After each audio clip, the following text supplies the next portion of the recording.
नमस्कार दर्शकों, मैं एस्ट्रोलॉजर अनीश व्यास आपका हार्दिक स्वागत करता हूं पाल बालाजी ज्योतिष संस्थान में। आज हम बात करेंगे वार्षिक राशिफल 2021। नया साल 2021 आपके जीवन में अपार खुशियां लेकर आए। नव वर्ष में आपके मन में अनेक प्रश्न उठ रहे होंगे कि यह साल मेरे लिए कैसा रहेगा, मेरी पदोन्नति होगी या नहीं, क्या इस साल शादी होगी, क्या मेरा प्यार मुझे मिलेगा, क्या संतान सुख मिलेगा, व्यापार में वृद्धि होगी या नहीं होगी, मेरा स्वास्थ्य कैसा रहेगा, मेरी नौकरी लगेगी या नहीं लगेगी, क्या मेरे साथ कोई दुर्घटना होगी या नहीं होगी। आइए ग्रहों की स्थिति के आधार पर आपके प्रश्नों का उत्तर जानने का प्रयास करते हैं। अभी तक अगर आपने पाल बालाजी ज्योतिष संस्थान के YouTube चैनल को सब्सक्राइब नहीं किया है तो आप पाल बालाजी ज्योतिष संस्थान के YouTube को सब्सक्राइब करें, लाइक करें, शेयर करें एंड कमेंट्स करें और बेल आइकॉन को आप क्लिक करना नहीं भूलें। साल 2021 की शुरुआत में गुरु मकर राशि में होंगे तथा 6 अप्रैल को कुंभ राशि में प्रवेश करेंगे। पुनः 14 सितंबर को वक्री होकर मकर राशि में आ जाएंगे। इसके बाद 21 नवंबर को पुनः कुंभ राशि में प्रवेश कर जाएंगे और शनि मकर राशि में रहेंगे। राहु वृषभ राशि में और केतु वृश्चिक राशि में रहेंगे। राहु और केतु ने 23 सितंबर 2020 को ही राशि परिवर्तन किया था। मंगल संपूर्ण वर्ष मेष से वृश्चिक राशि में गोचर करते रहेंगे। इसी प्रकार अन्य ग्रह इस संपूर्ण वर्ष सभी राशियों में भ्रमण करते रहेंगे और उसका प्रभाव आपके ऊपर किसी न किसी रूप में अवश्य पड़ेगा। हर दिन एक जैसा नहीं होता है। कभी कोई दिन आपके लिए किसी शुभ समाचार की सौगात लेकर आता है तो कभी हमारे सामने कई चुनौतियां खड़ी हो जाती है। कोई दिन ऐसा होता है जब मन भीतर से बहुत खुश होता है तो कभी ऐसा भी होता है कि पूरा दिन उदासी घेरे रहती है। ऐसा हमारी राशि और ग्रहों की स्थिति के कारण होता है। वैदिक ज्योतिष पर आधारित भविष्यफल सुनने के बाद आप 2021 में होने वाली सभी प्रकार की दुर्घटनाओं से पूर्व में ही परिचित हो जाएंगे। मुझे आशा ही नहीं पूर्ण विश्वास है आप नए वर्ष में पूरी योजना बनाने में सफल रहेंगे। यह भविष्यवाणी चंद्र राशि, लग्न, नक्षत्र तथा वैदिक ज्योतिष के आधार पर की गई है। इस वार्षिक राशिफल को हमने 6 अलग अलग विषयों में बांटकर प्रस्तुत किया है। इसमें कैरियर, आर्थिक स्थिति, परिवार, प्रेम, रोमांस, शिक्षा और स्वास्थ्य शामिल है। इसके साथ ही आपको छोटे छोटे ज्योतिष उपाय भी बताए गए हैं जिन्हें करने के पश्चात आप अपना पूरा वर्ष अच्छे से सकुशल और स्वस्थ होकर बिता पाएंगे। मुझे पूरा भरोसा है कि आप सभी मेष से लगाकर मीन तक 12 राशि का राशिफल सुनने के बाद में बहुत प्रसन्न होंगे और आप छोटे छोटे ज्योतिष उपाय भी करेंगे। नया साल 2021 आपके जीवन में खूब सारी खुशियां लेकर आए और संकट मोचन हनुमान जी का आप सभी पर आशीर्वाद बना रहे। अब आइए एक एक करके राशिफल के बारे में जानते हैं। कन्या राशि, यह वर्ष आपके लिए कार्य क्षेत्र में आर्थिक दृष्टि से सामान्य रहने वाला है। जहाँ साल की शुरुआत में आपके लिए अच्छी रहेगी, वहीं मध्य में आपको सावधान रहने की ज़रूरत होगी। इस वर्ष कैरियर में आपको अच्छी सफलताएं मिल सकती हैं।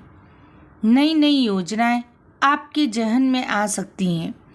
यदि आप व्यापार करते हैं तो आपके लिए ये समय अच्छा रहने वाला है। लेकिन किसी सहयोगी के साथ व्यापार कर रहे हैं, जातकों को हानि होने की आशंका अधिक है। आपके आर्थिक जीवन की बात करें तो आपके लिए साल की शुरुआत और साल का अंत सबसे बेहतर रहने वाले हैं। इसके अलावा मध्य में आपको धन से जुड़ी कई परेशानियां हो सकती हैं। अविवाहित जातकों को रिलेशनशिप में अपने पार्टनर से काफ़ी अच्छा सहयोग व अच्छा समर्थन मिलेगा। विवाह के योग भी बन सकते हैं। आपकी राशि से पंचम स्थान में शनि के आने पर मान सम्मान बढ़ेगा। उच्च शिक्षा प्राप्ति के योग बनेंगे। कानून की पढ़ाई करना चाहते हैं तो सफलता मिलेगी। शोध कार्यों की ओर भी आप अग्रसर हो सकते हैं। कैरियर, इस वर्ष कैरियर के लिहाज से कन्या राशि के जातकों को मिश्रित परिणाम हासिल होंगे। पंचम भाव में शनि और बृहस्पति की स्थिति आपके व्यापार और व्यवसाय में कुछ उथल पुथल या परेशानियां ला सकती हैं, लेकिन समय के साथ धीरे धीरे चीज़ों में सुधार होगा और वापस सब कुछ पटरी पर आ जाएगा। ये वर्ष उन जातकों के लिए अनुकूल साबित होगा जो आयात निर्यात के कारोबार से संबंध रखते हैं। इसके अलावा सूर्य और बुध की युति चतुर्थ भाव में होने से पेशे में उन्नति हासिल होगी। जो जातक विदेश जाना चाहते हैं उन्हें जनवरी से लेकर जुलाई तक के महीने में इस संदर्भ में शुभ परिणाम हासिल होने की प्रबल संभावना है। मई के मध्य में मंगल के गोचर के प्रभाव से चीज़ें आपके अनुसार हो सकती हैं। जातकों के लिए बेहद ही भाग्यशाली साबित होंगे। इस दौरान आपको पदोन्नति या नौकरी में स्थानांतरण भी मिल सकता है। आप खुद के अंदर ऊर्जा का एक ऐसा नया प्रभाव महसूस कर सकते हैं जो आपके कौशल को बढ़ाने और आपको नई चीज़ों को सीखने में आपकी रुचि बढ़ाने में मददगार साबित होगा।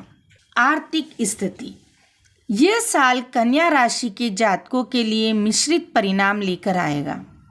वित्त का स्वामी शुक्र केतु के साथ तीसरे घर में युति में है, जो इस बात की तरफ इशारा करता है कि इस दौरान आर्थिक पक्ष के लिहाज से आपकी स्थिति में सुधार होगा। शुक्र और केतु की मौजूदगी आपके जीवन में आय के कई नए स्रोत लेकर आएगी।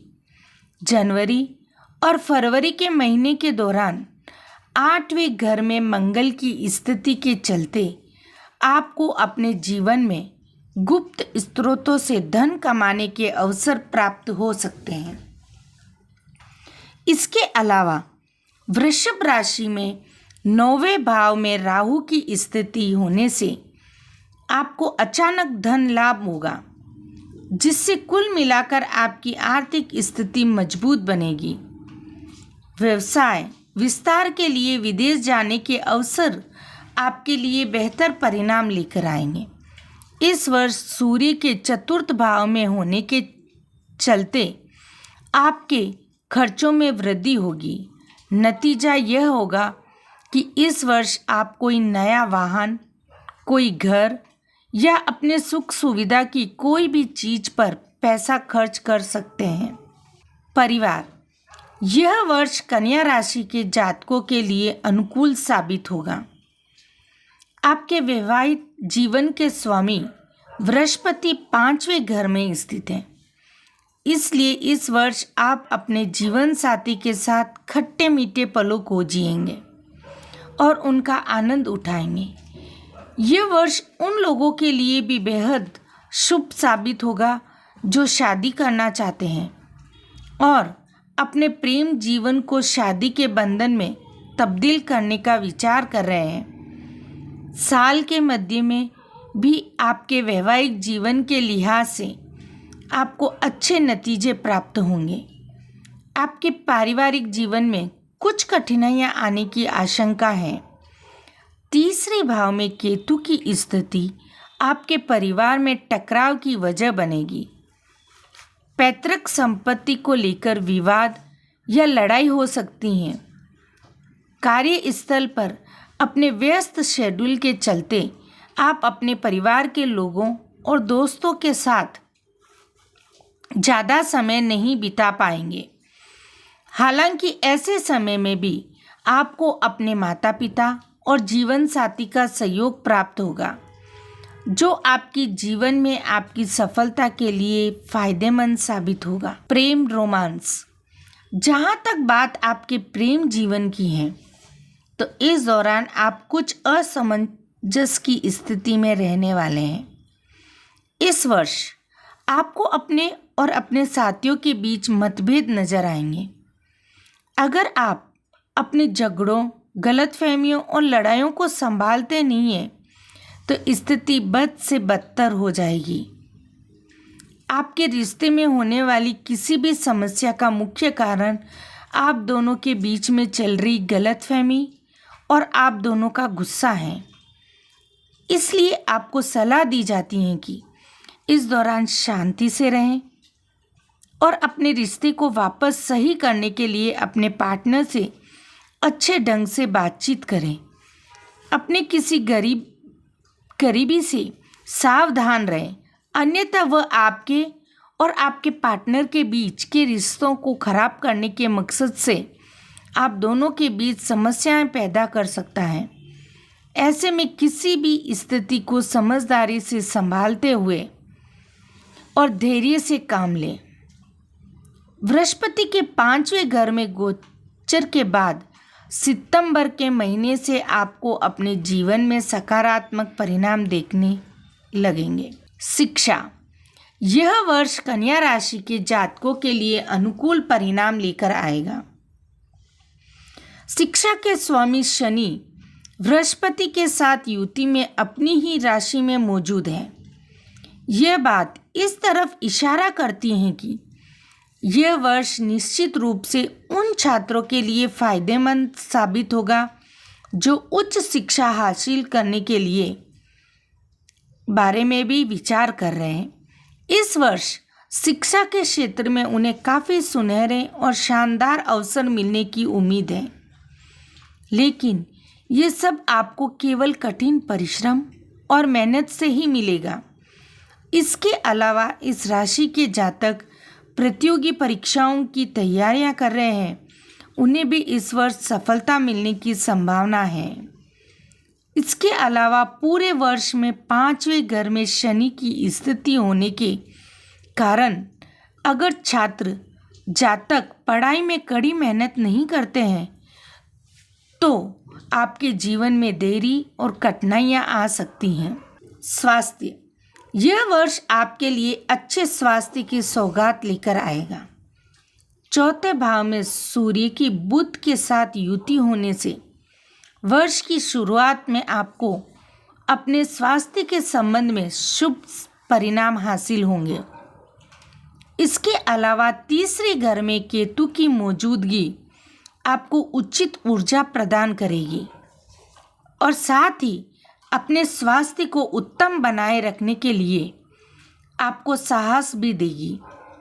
6ठे भाव में बृहस्पति की स्थिति के चलते अप्रैल से सितंबर के बीच में आपको यूरिनरी ट्रैक्ट के संबंधित कोई परेशानी समस्या दे सकती है। त्वचा से संबंधित कोई भी परेशानियां को नज़रअंदाज नहीं करने की सलाह दी जाती है। बृहस्पति के 6ठे भाव में गोचर के फलस्वरूप आपको पेट दर्द, अपच और एसिडिटी की समस्या परेशान कर सकती हैं। ऐसे में आपको सलाह दी जाती है कि जंक फूड जितना हो सके इस दौरान खाने से बचें। ज्योतिष उपाय। काली वस्तुओं का दान करें। अपने बड़े बुजुर्गों, गुरुओं का आशीर्वाद लें। दुर्गा चालीसा का पाठ करें।